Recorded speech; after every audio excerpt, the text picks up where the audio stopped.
Muy bien. Bueno, pues buenas noches. A los que están en la computadora van a ver la clase hasta mañana, así que yo me voy a dirigir a los que están aquí, que se dieron la vuelta en medio de la lluvia para estar aquí de manera presencial.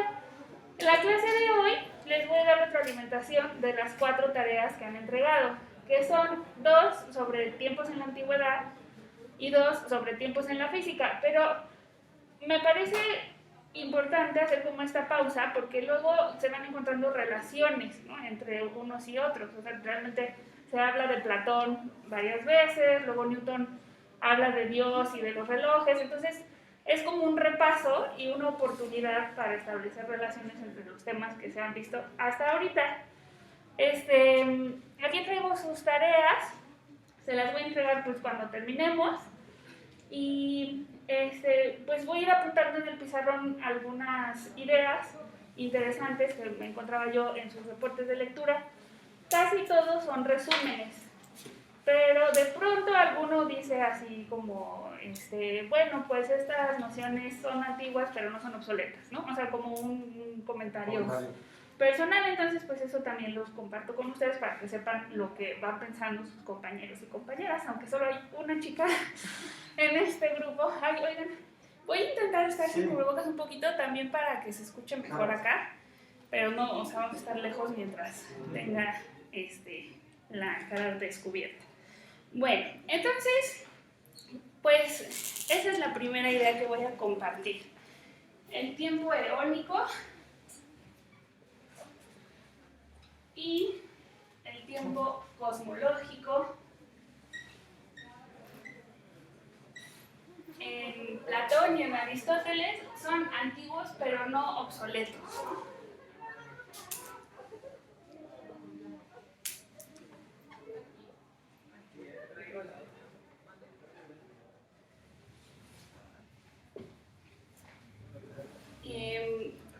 Bueno, un tema que venía en el capítulo del tiempo eónico era la relación entre esta eternidad y las diferentes religiones.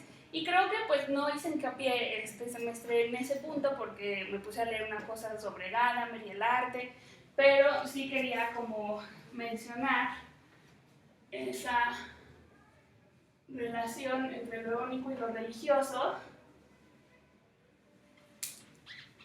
porque como vimos, pues varios pensadores lo asocian con el tiempo de los dioses, ¿no? Entonces es como pues importante esa asociación entre el tiempo eónico y la religión.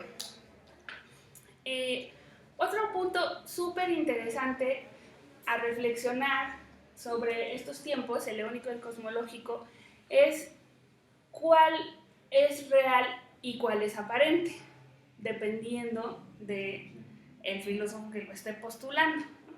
Entonces, por ejemplo, en el Timeo de Platón, y en varias tareas corregí que Timeo lo ponen con letras normales, pero como es un libro hay que ponerlo en cursivas. En el Timeo de Platón, Platón dice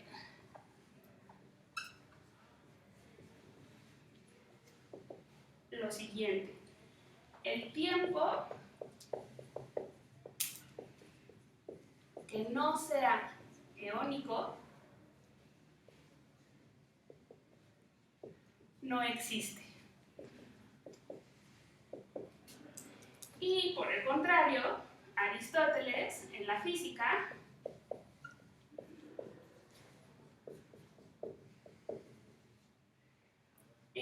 dice: el tiempo es una realidad cosmológica, o sea, el cosmológico existe, ¿no? Entonces, digamos que uno está poniendo el énfasis ontológico en el mundo de las ideas y de lo perfecto y de lo divino, y el otro lo está poniendo en el cosmológico. El tiempo es una realidad, dice.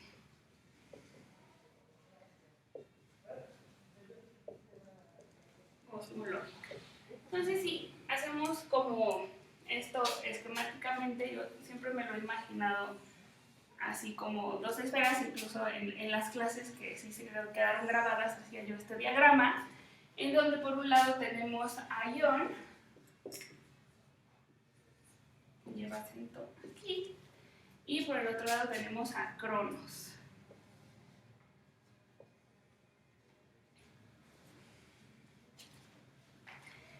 Esto es así como mi imagen de la primera parte del libro, ¿no? O sea, está el eterno, el tiempo eterno, y como imagen, nos dice Platón,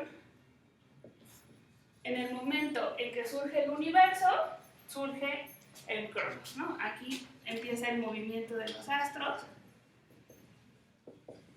y entonces empieza esta otra temporalidad. Y en este momento tan crucial está nada más y nada menos que siempre una entidad divina, puede ser el demiurgo, puede ser Dios, puede ser como una inteligencia a la que no le ponemos nombre, pero cuando hablan como de este inicio del tiempo cronológico parece que alguien lo inició, ¿no? Un ente abstracto. Entonces, bueno, o sea, para Platón este es el que existe, para Aristóteles este es el que existe. Bueno, voy intercalando ideas y consejos para los reportes de lectura, así como les digo que las obras de los autores tienen que ir en cursivas. También les quiero recomendar que lean los reportes antes de entregarlos en voz alta, porque hay frases como las siguientes. Una vez esto, el demiurgo creó el tiempo. O el tiempo está limitado en ambas direcciones, ¿no? ¿Eso por qué pasa? Pues porque escribimos un par de frases y luego nos regresamos y lo redactamos de otra manera y se nos va la onda y dejamos por ahí una palabra perdida. Cuando los leemos en voz alta, luego nosotros nos vamos a dar cuenta de eso y nos permite, pues cuando entreguen sobre todo sus ensayos finales y todo, que cuentan mucho para la calificación, nos permite detectar nuestros propios errores y no entregar así los textos. Digo yo, como vieron, pues si lo entregan a tiempo tienen 10, porque para mí el objetivo de los reportes es que lean, pero pues estos son consejos que sirven para la tesis, para ensayos finales y todo.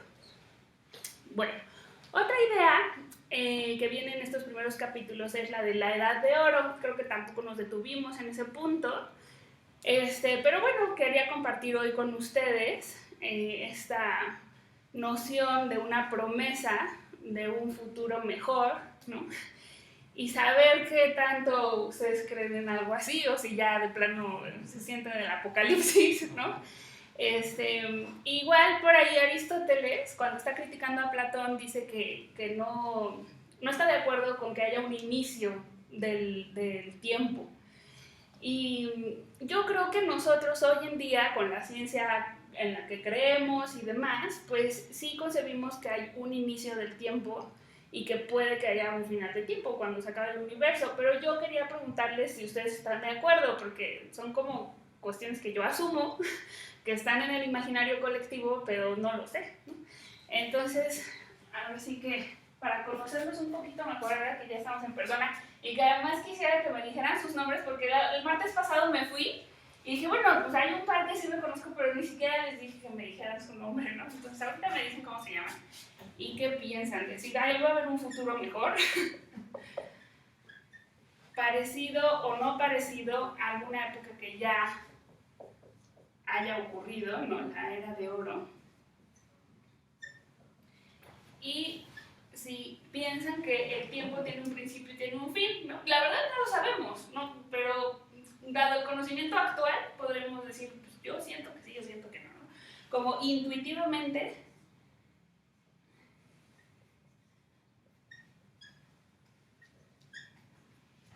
tal vez sentimos que empezó y no sabemos si va a terminar, ¿no? Tiene inicio y final.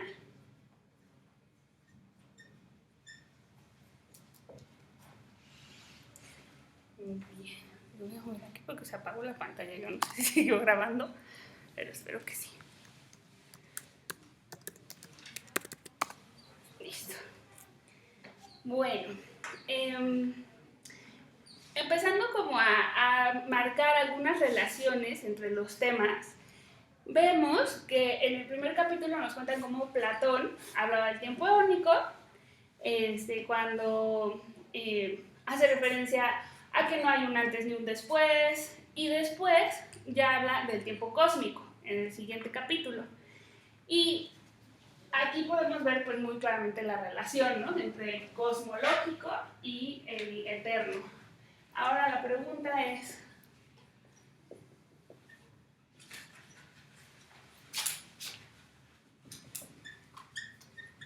tiempo del cosmos estaría por aquí.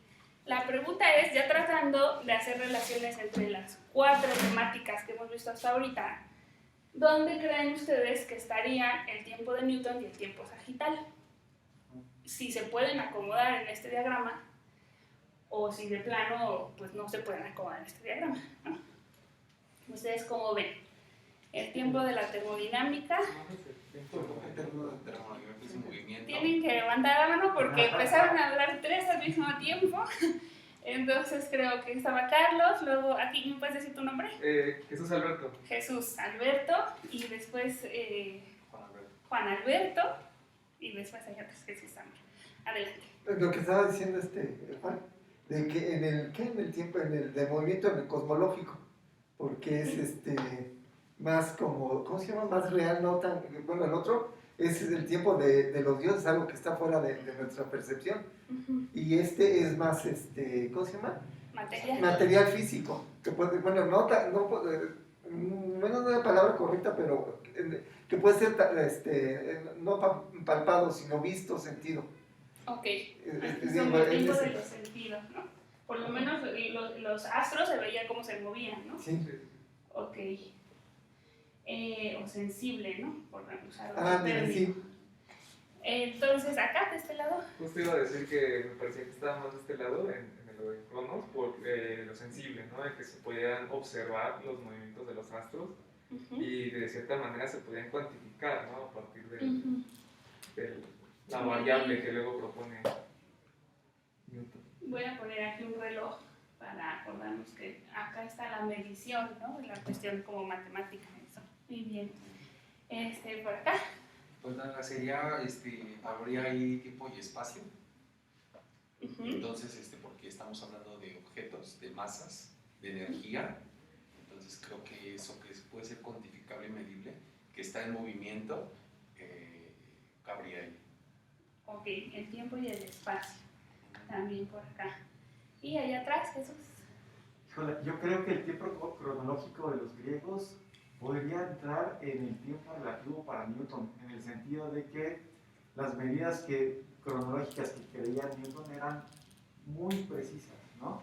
Entonces, creo yo que el tiempo absoluto tendría más características como de Ion y el relativo como de Cronos. Todo lo que habían estado diciendo hasta este momento son las características del tiempo relativo, ¿no? Que es el que nosotros vivimos. Y el tiempo de la termodinámica. El absoluto estaba como un poquito más para acá porque tenía a Dios en él, ¿no? Entonces no sé si exactamente aquí, porque no sé si es eterno, pero está más para acá, el absoluto. Y el sagital, pues, es que no me quedó claro que el Cronos tuviera dirección. El sagital lo que marca es una dirección, ¿no? Siempre hacia el futuro. Y me parece que el Cronos, por lo menos lo que hemos leído con Marco, de Aristóteles, por ejemplo, él siempre habla de un antes y un después y que se puede ir más hacia atrás y más hacia adelante. O sea, como que no hay como una flecha, entonces... Bueno, hay un pasado, un presente y un futuro, ¿no? En este Cronos, sí, o sea, en el de Aristóteles. Yo siempre dibujo así los instantes, es como el presente, el anterior y el posterior. Pero ya en un capítulo más avanzado del libro, que se llama El tiempo como recipiente, regresan un poquito al tema de Aristóteles y me gustó mucho que hablan de que podríamos pensar en el tiempo como un río en donde el agua es todo lo que se mueve y el tiempo es el contenedor, o sea, casi como el surco por donde va el agua. Entonces, eso es así como el tiempo como contenedor.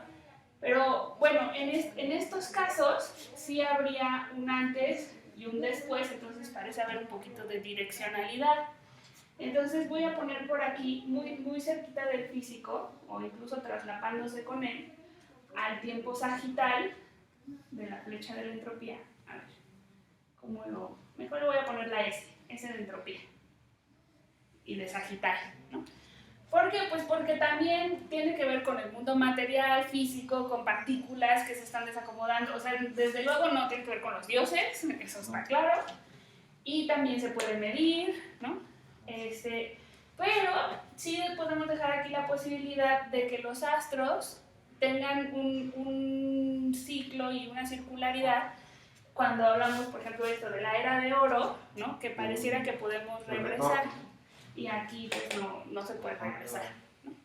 Entonces, bueno, yo también pienso que se pueden acomodar, quizás forzándolo un poquito, pero para que estuvieran los 4 tiempos en este diagrama, pues sí, el de Newton estaría repartido y el de la termodinámica estaría pues, acá más cerca del mundo material, ¿no?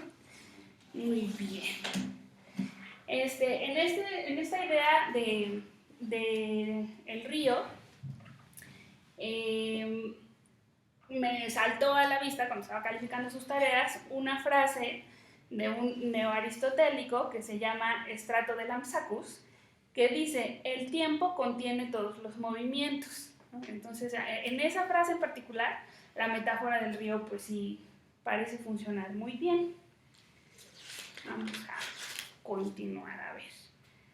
En otro reporte de lectura decía: Plotino distingue el tiempo de su medida física, anticipando así la distinción de Barrow y de Newton entre el tiempo absoluto y el tiempo relativo. Entonces, la primera vez que lo leemos, como ni sabemos quién es Barrow, no, tal vez, pues como que no nos detenemos en esa frase cuando nos están hablando de Plotino, pero aquí hay otra relación entre los capítulos, ¿no? O sea, en cómo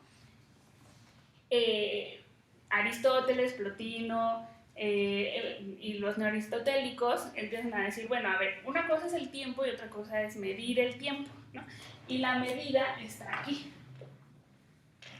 Entonces, digamos que Plotino, en ese sentido, se parece un poquito a Newton, que sí nos dice lo que se puede medir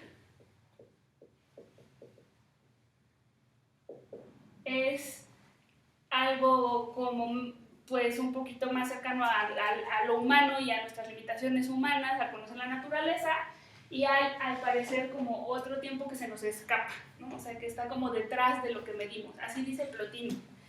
Hay una frase también así que dice como: cuando estamos midiendo el tiempo, hay algo más que está detrás de esa medición, ¿no? Esto está como muy, pues sí, metafísico, ¿no? O sea, como apuntando a que hay una perfección por detrás y que nosotros somos imperfectos al medir. Saltando de nuevo a cuestiones prácticas, siempre hay que hacer la revisión ortográfica si hay algunos acentos que se les escapan. Y un consejo así para la vida, quizás ahorita no tengan tiempo, pero cuando lo puedan hacer se los recomiendo mucho, es que copiemos párrafos de libros, de preferencia escritos por premios Nobel de Literatura en nuestro idioma, ¿no? Porque ya pues los libros de Saramago o de otros premios Nobel están traducidos, pero el chiste es como que cognitivamente nuestro cerebro, cuando ve que nuestra mano lo escribe, se graba mucho mejor esa información que si la estamos viendo en la pantalla. Entonces, además porque seguramente han visto como estos párrafos que tienen palabras mal escritas, pero nosotros las podemos completar, sí, porque nuestro cerebro lo que hace en las pantallas es saltarse los errores. Entonces, esto es como lo inverso, es como enseñarle al cerebro cómo escribir bien. Entonces, pues lo pueden hacer con Neruda, con García Márquez, a mí me encantan Revueltas, ¿no? O sea, son pues no sé, como unos genios del lenguaje que usan palabras, ¿no? ¿Sería a mano o puede ser a mano?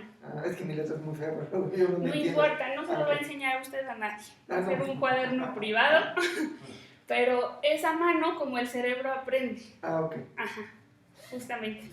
Bueno, entonces esos son consejos. Yo sé que todos vivimos así, corriendo de un lado a otro, la ciudad no nos ayuda, pero pues no sé si un domingo de vacaciones no tienen nada que hacer. Súper recomendable. No les pude poner un acento a la omega. O sea, lo único que hice fue como trasladar a símbolos, ¿no? Las palabras. Pero no hay manera de acentuar, por ejemplo, a John.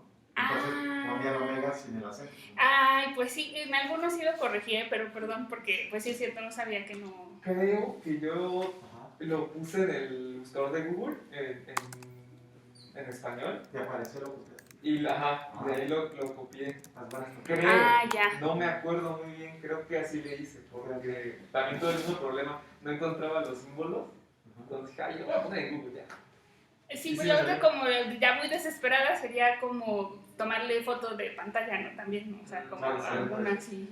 Pero es correcto tratar de traducirlos porque yo también no supe ni cómo escribir las letras griegas y estuve analizando el texto para ver qué era ión y tiempo y cronos, algo así. Entonces yo no puse los signos griegos, sino No, sí, pues esto, o sea, no pasa nada si ponemos eón o si lo escriben así, ¿no? Aion o eón y acá pues cronos. Pero pues ahí insertar símbolo, ¿no? Aunque no aparezca tildado. Sí, que es lo que hicieron, o sea, ellos lo escribieron con los símbolos, pero No me acuerdo si le dije así, Sí, puede ser, sí, creo que sí. Te das un texto y nada más lo copias y lo pegas. Exacto, exacto. Pues les agradezco el esfuerzo. Sí se ve como presentable, ¿no? Cuando ven pues como esos detalles. Muy bien. Bueno, entonces ahí está el detalle de la revisión ortográfica. Después anoté una frase que venía en un reporte de lectura cuando están hablando de la parte religiosa y del tiempo eónico, que dice lo siguiente, es de San Agustín: el tiempo, si perdurase, ya no sería tiempo. Entonces, allí se está pareciendo un poco a lo que comentaba de Platón, que está poniendo el énfasis en la existencia del tiempo de Dios. Ese es el que importa, ¿no? Nosotros, y va esto muy de acuerdo con la filosofía de San Agustín, que ahora pronto ya van a leer, nosotros somos creados a semejanza de Dios y lo mejor que podemos hacer durante esta vida es parecernos a Dios, ¿no? Lo más posible.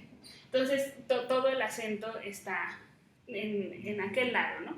Y si el tiempo perdurase, ya no sería tiempo. O sea, ahí se está refiriendo a este tiempo. También es como que muy curioso, como utilizan la misma palabra, tenemos que estar pensando a cuál se refiere. Entonces, nos está diciendo, en este ejercicio que hacíamos, de qué pasaría si todo se frenara, diría San Agustín, pues ese ya, o sea, ya no lo podemos llamar tiempo. Si perdura, pues ya es Dios, ya es eternidad, ¿no?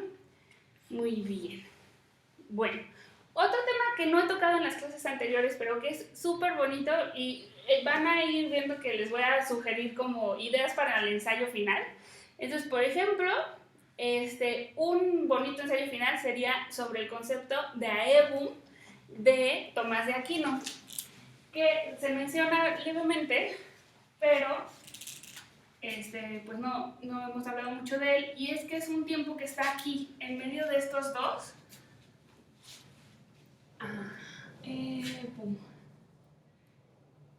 Y es el tiempo de los ángeles, que es intermedio entre lo terrenal y lo divino.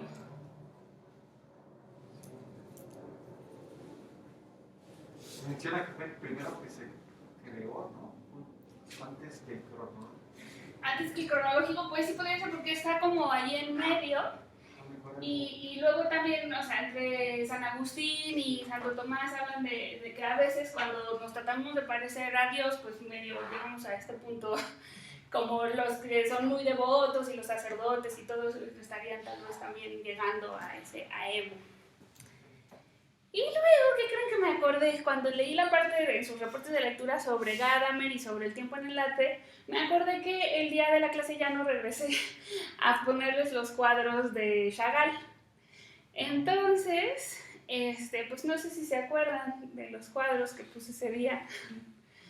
Y no sé, les quería preguntar de qué se acuerdan, ¿no? Porque... ¿De los cuadros? Ajá, porque... supongo que es algo significativo diferente en cada persona, ¿no? Ajá. ¿Se acuerdan de qué cuadros les puse de Chagall o qué había o alguna imagen tienen o no? Sí, creo que era un cielo, ¿no? Me parece. ¿Un cielo? Me parece que habían como ángeles o algo que estaba volando. Hay una mujer, ¿no? Que estaba... ¿Una sirena? No. Yo quiero saber ustedes de qué se acuerdan, pero sí, en los cuadros de Chagall hay muchas personas flotando Flotando, en el cielo. Había un cuadro que había unas casitas, no sé, o lo estoy Oh, sí, viendo sí, yo. sí. Y había personas y se parecía, bueno, lo primero que me impresionó, o me dio la impresión que parecía pintura de niños, pero estaban muy detallados para ser pintura de niños, yo creo que era el estilo. Creo que había gente negra, y, bueno, de color y personas blancas, pero ya no recuerdo cuál era la temática que nos explicó, pero sí tengo presente ese Bueno, el punto, o sea, el tema era que cada cuadro tiene su propio tiempo y los personajes que viven allí, pues viven como en un mundo con un tiempo de la obra propio. De la obra sí, que eran, creo que de la época de la colonia, algo así, porque estaba por castas o por estratos sociales, los que estaban en la casa, los que estaban trabajando y haciendo, si no mal recuerdo. ¿Y los demás? Honestamente no me acuerdo Ni idea. No, de Allá los atrás. cuadros. yo me acuerdo más de Mira. Chagall, pero ¿cómo se llama? Del techo de la ópera de Garnier, pero es lo que me viene. Pero o sea, como otro cuadro de Pero como Chagall. que me confunde, no. Jesús, ¿tú de qué te acuerdas? Esos Carlos. Carlos, Carlos, yo por qué te digo Jesús Zamora, y según yo era de los que había reconocido, no, o sea, esto es Carlos. Él es Carlos García, tú también te llamas Carlos, y ustedes dos también se llaman parecido. Yo me llamo Jesús Juan Alberto Alberto, y Juan él Alberto. Juan Alberto. Pero eso trato de... Somos tres Alberto, Sí. soy Carlos Alberto. Sí, es cierto. Y allá atrás, Fernando. Fernando, ese no se me olvidó. Mi tocayo. Pues yo me acuerdo de los cuadros que estaba el rey David. ¿Verdad? Sí. Que estaba el rey David y que había otro con un parto, que creo que es el que estaba describiendo Carlos, así que había como muchas Sí, cierto, personas. que y están muchas en uno de los cuartitos con las parteras, las que ayudaban y luego abajo estaban los niños Ese es el jugando. que usted se Sí. acuerda. Muy bien. Bueno, pues en cada uno de esos cuadros hay un tiempo propio del cuadro donde viven esos personajes. Vamos a continuar porque ya vamos en la segunda mitad de la clase y todavía no llegó a lo de Newton y al Sagitario. Entonces vamos a terminar como de poner algunos puntos sobre Aristóteles y sobre los neoaristotélicos. Para Aristóteles no puede existir todo a la vez en acto. Esa frase también me parece muy potente, porque hoy en día hay en la física una teoría de cosmología, pues es como claramente no experimental, es una propuesta teórica que se llama eternalismo. Y según el eternalismo, podríamos pensar en el universo como un bloque en donde todo está ocurriendo y nosotros, un poquito como lo que dice Sixto Castro al final del tiempo sagitario, o sea, nosotros tenemos la sensación de que hay un pasado y un futuro porque estamos transitando en ese espacio, pero realmente ya todo lo que ocurrió, todo lo que va a ocurrir y todo el presente está como en un bloque, así como un cubo de hielo Como Parménides. congelado, como Parménides. Por eso ya se llama eternalismo, ¿no? Porque sería así todo pum. Pero Aristóteles no estaría de acuerdo con esa teoría, porque nos dice, no puede existir todo a la vez en acto. O sea, en acto solo pueden existir algunas cosas y todo lo demás está en potencia. Y bueno, tampoco hemos hablado mucho de los instantes, pero ese es otro posible ensayo sobre cómo se concibe el instante en Aristóteles y comentadores al respecto, ¿no? Porque pues tiene unas frases muy crípticas que han sido interpretadas de diferentes maneras. Dice, por ejemplo, que un instante es único y es doble. Es único porque es como el límite entre el pasado y el futuro y solo puede estar allí, pero es doble porque es pasado y futuro a la vez, ¿no? Entonces es un tema pues que da como para mucho, es el que establece la continuidad por toda esta sucesión de instantes.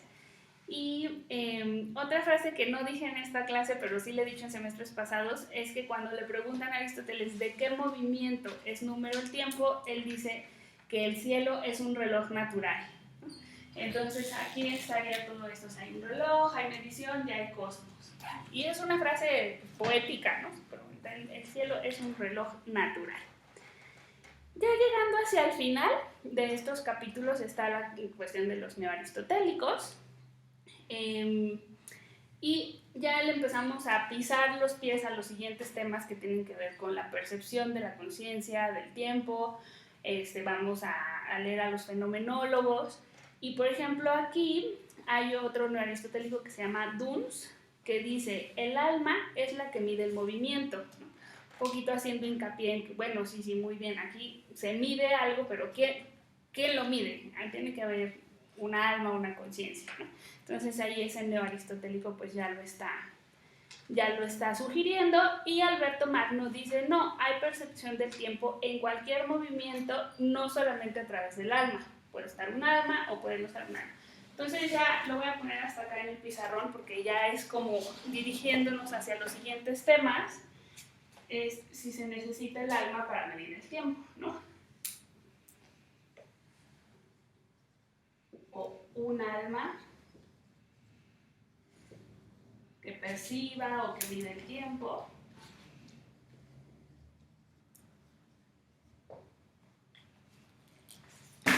Muy bien. Bueno, pues creo que eso sería todos mis apuntes sobre las primeras tareas.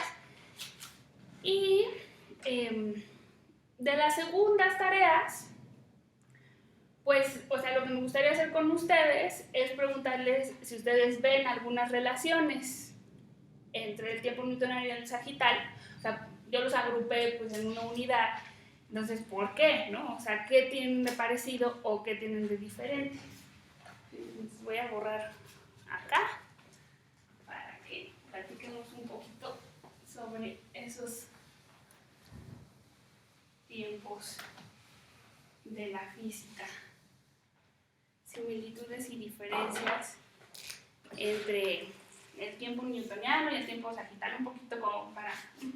Pues de diferencia, la más notable sería que el tiempo newtoniano, por lo menos en sus ecuaciones, puede ir en una u otra dirección, ¿no? Entonces, de alguna manera, si uno invierte la dirección temporal en las ecuaciones de Newton, no pasa nada, toda la física de Newton funciona bien, pero el sagital no, y da cuenta de la irreversibilidad de ciertos fenómenos. Exacto, entonces este es irreversible. Ajá. Mientras que el tiempo newtoniano es reversible. Así que se le ponía el menos, ¿no? Ajá, tú puedes poner cualquier ecuación T o T menos. invariante le llamaban, ¿no? Exacto. Y de todas maneras funcionan las ecuaciones. Les voy a leer algunas frases así de esos capítulos para ir refrescando la memoria. El tiempo absoluto es exterior a la conciencia y a la realidad. Nos dicen, o sea, hablando de este tiempo absoluto muy divino. En el tiempo newtoniano no hay instantes privilegiados. Es opuesto a lo estático. En el vulgar es opuesto a lo estático. Entonces, referente al tiempo absoluto, ¿qué características tendría? ¿En qué se parece o en qué no se parece al sagital?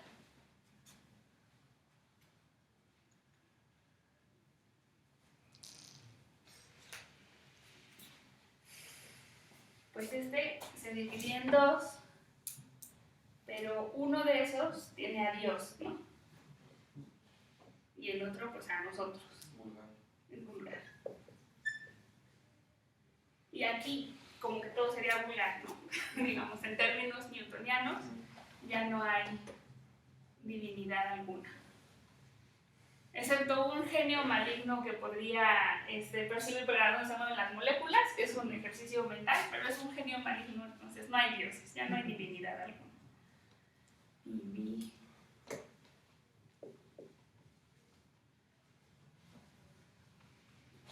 Alguna. Y luego esta frase, el tiempo absoluto newtoniano es exterior a la conciencia. ¿El sagital tiene que ver con la conciencia o es independiente de la conciencia? Independiente. Pues al ser medible tendría que ver con la conciencia, ¿no? O sea, que se pueda observar, ¿cómo decirlo? A lo mejor, no sé, de forma matemática incluso, es observar de la dirección. No sé si me doy a entender. Ah, ya. Pero, Sí, o sea, como, bueno, hay una parte que yo creo que era como la primera respuesta, que tiene que ver con que pues son tiempos como de la física, ¿no? O sea, que son físicos ¿en qué se- y medibles, pero sí entiendo como la parte, y sobre todo al final del capítulo, que Sixto Castro dice que tal vez nosotros estamos percibiendo esta flecha, ¿no? Ajá. Entonces, en ese punto, podría ser, si solamente es una percepción humana que lo sugiere el autor, pues sí entraría el problema de la conciencia. Solo como en eso que sugiere Sixto Castro y que lo deja así como tal vez el flujo del tiempo no existe y nosotros somos quienes lo estamos imaginando, ¿no? Entonces aquí sí habría conciencia, pero cuando lo intentamos medir y decimos esto es la entropía y la matemática y eso, pues se supone que son objetivos, ¿no? Digamos objetivos, matemáticos, eso tienen en común.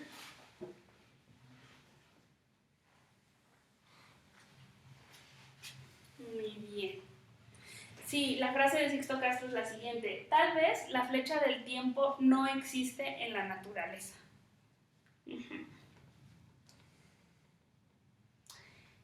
Las preguntas para ustedes, igual como les hice de los primeros 2 capítulos, es si ustedes creen, igual pueden decir, pues no sé, ¿no? Ni idea, pero intuitivamente creen que existe el flujo del tiempo o la flecha del tiempo.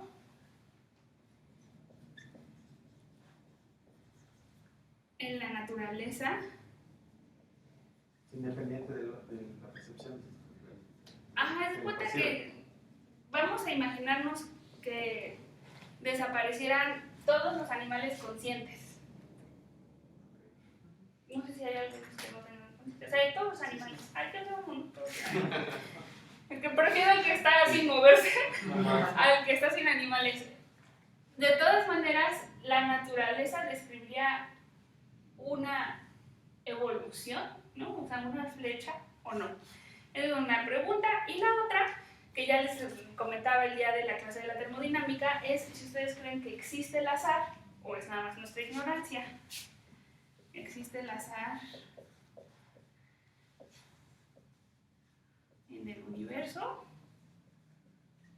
¿O ya está todo determinado y nosotros le llamamos azar a lo que no sabemos describir bien?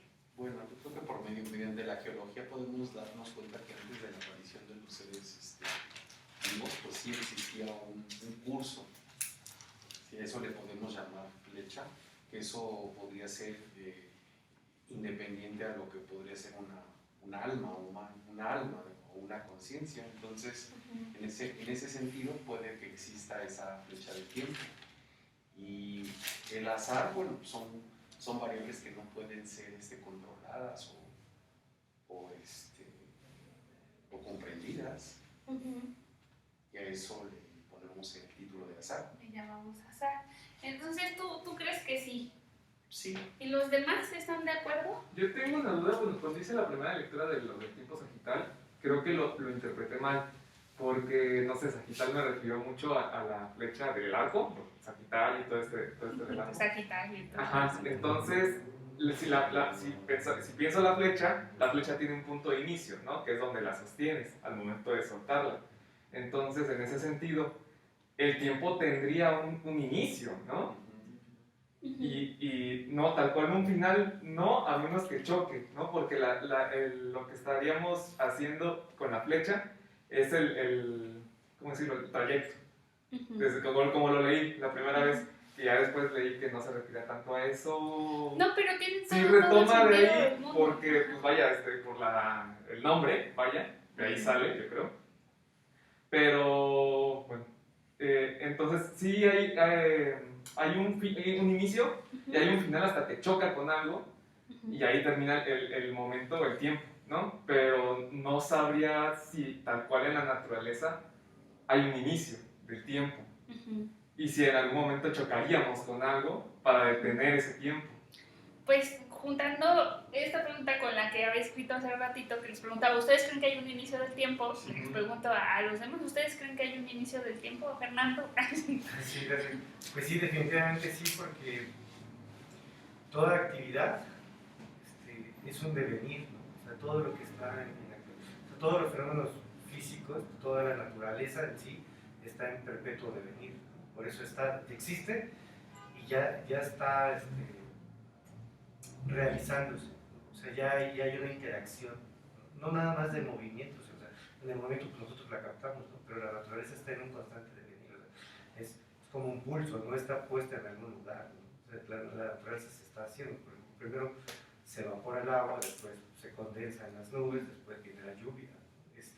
Igual como decía, pues no sé, las eras geológicas, el auto, o sea, la naturaleza está en un devenir constante, entonces pues, por supuesto que Que si hay un flujo del tiempo, aunque nadie lo pudiera.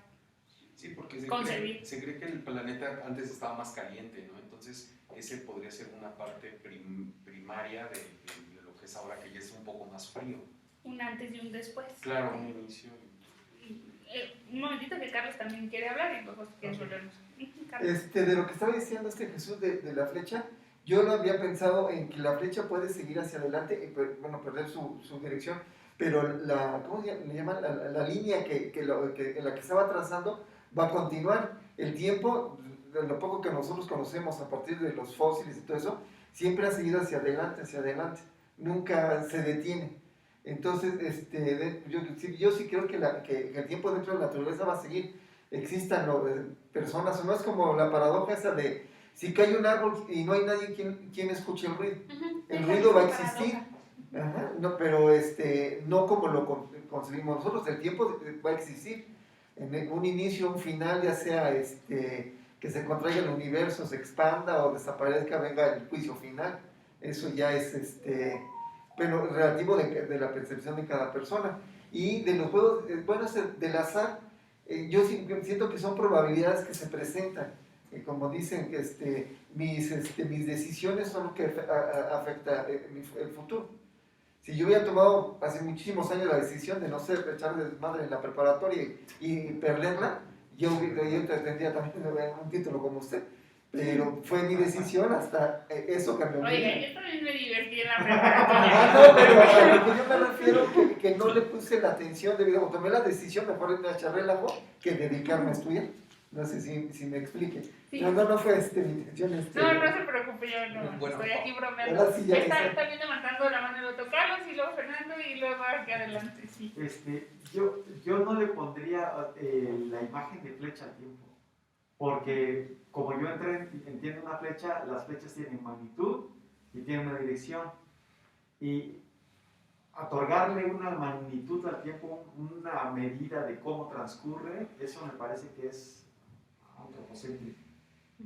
Y la dirección igual, o sea, sería como siempre va a ir en la misma dirección, y a mí me parece, y esto ya es un sesgo mío, por una lectura que hice de Petrov. Les voy a grabar a ustedes también porque si no ahorita los pobres nada más están viendo el pizarrón y no saben de dónde salen las voces. Es que, o sea, incluso podría ser que estuviésemos en un momento en el cual viéramos una dirección, por ejemplo, en aumento de entropía, pero que pudiera haber otro momento futuro en donde eso se invirtiese.